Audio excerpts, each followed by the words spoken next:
चला तर मंडळी, आपण ओल्या भुईमुगाच्या शेंगदाण्यांपासून लाडू कसे बनवायचे तर ते बघणार आहोत. तर फुल व्हिडिओ चॅनलवर अपलोड केलेला आहे, तिथे जाऊन हा व्हिडिओ तुम्ही बघू शकता. सगळ्यात आधी इथे आपल्याला 1 वाटी शेंगदाणे, ओले शेंगदाणे लागणार आहे. आणि बाजारात आता शेंगदाणेसुद्धा भरपूर येतात. तर हे आपल्याला सगळ्यात आधी शिजवून घ्यायचे, 5 ते 6 मिनटं शिजवून घ्यायचे आहे.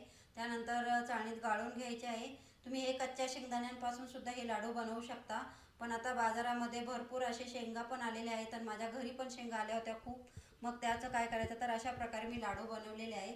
तर कढईमध्ये तूप टाकलं आणि 2 चमचे तूप टाकलं आणि 2 चमचे बेसन पीठ टाकलं. तर ते चांगलं भाजून घ्यायचं आहे. त्यानंतर आपल्याला इथे गूळ मेल्ट करून घ्यायचा आहे. तर 1 वाटी गूळ घेतलेला आहे, त्यामध्ये थोडंसं पाणी टाकून घ्यायचं आहे. गूळ बुडेल इतका पाणी टाकून घ्यायचं आणि त्याचं फक्त पाणी करून घ्यायचं, आपल्याला पाक करून घ्यायचा नाही. आता हे थंड झालेले शेंगदाणे आपल्याला दळून घ्यायचे आहे. जा एकदम बारीक पण नाही आणि खूप जाड पण नाही, अशा प्रकारे मिक्सर चालू बंद करून शेंगदाणे दळून घेतले आहे. इकडे तूप पण भाजलेले, त्यामध्ये हे शेंगदाणे दळलेले टाकून घेतलेले आहे. आणि हे सुद्धा कोरडे होईपर्यंत आपल्याला चांगले भाजून घ्यायचे आहे. तर याला जवळपास आपल्याला 15 ते 20 मिनटं लागतात. मीडियम गॅसवरच भाजायचे आहे. एकदम असा आपल्याला शेंगदाण्याचा कूट पूर्ण असा मोकळा झाला पाहिजे इतपत भाजून घ्यायचे आहे. तर कमीत कमी आपल्याला याला 20 मिनटं तरी लागतात. आता हे गुळाचं पाणी करून घेतलेलं आहे, ते आपल्याला गाळून घ्यायचं एका चाळणीने. कारण गुळामध्ये कचरा, गुसाच्या काड्या वगैरे असतो, तर ते आपल्याला गाळून घ्यायचे आहे. तर खडेसुद्धा असतात कधी कधी गुळामध्ये. तर अशा प्रकारे गुळाचं पाणी टाकल्यानंतर हे पुन्हा आपल्याला चांगलं भाजून घ्यायचं आहे. पुन्हा आपल्याला 5 ते 6 मिनटं भाजून घ्यायचं आहे.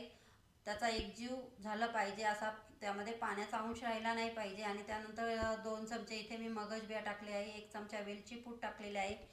तर आता 1 मिनिटाचा व्हिडिओ असतो, त्यामध्ये आपल्याला संपूर्ण माहिती देता येत नाही ना, तर संपूर्ण व्हिडिओ मी चॅनलवर अपलोड केलेला आहे, तिथे जाऊन हा व्हिडिओ तुम्ही नक्की बघा. आता एका परातीत मी काढून घेतलेली आहे. तर ही परात ही काठवट आहे, तर ऑनलाईन मागवलेली आहे. तुम्हाला हवी असेल तर ही मी तुम्ही टॅग करा या माझ्या चॅनलवर, तर तुम्हाला ही मिळून जाईल. खूप स्वस्तात भेटलेली आहे, तर त्याची लिंक मी व्हिडिओच्या खाली नक्की देणार आहे, नक्की बघा. आता हे मिश्रण आपल्याला थंड झाल्यानंतर याचे लाडू बांधून घ्यायचे आहे. तर बघा, थंड झाल्यानंतर सुद्धा तुम्ही हे लाडू बांधू शकता, हे गरम बांधायचेच नसतात.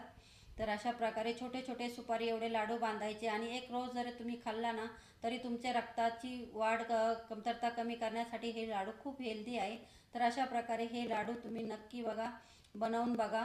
आणि चॅनलला सबस्क्राईब केल्यानंतर पटकन जाऊन चॅनलला सबस्क्राईब करा, म्हणजेच असेच हेल्दी आणि पौष्टिक रेसिपी तुम्हाला बघायला मिळतील. थँक्यू.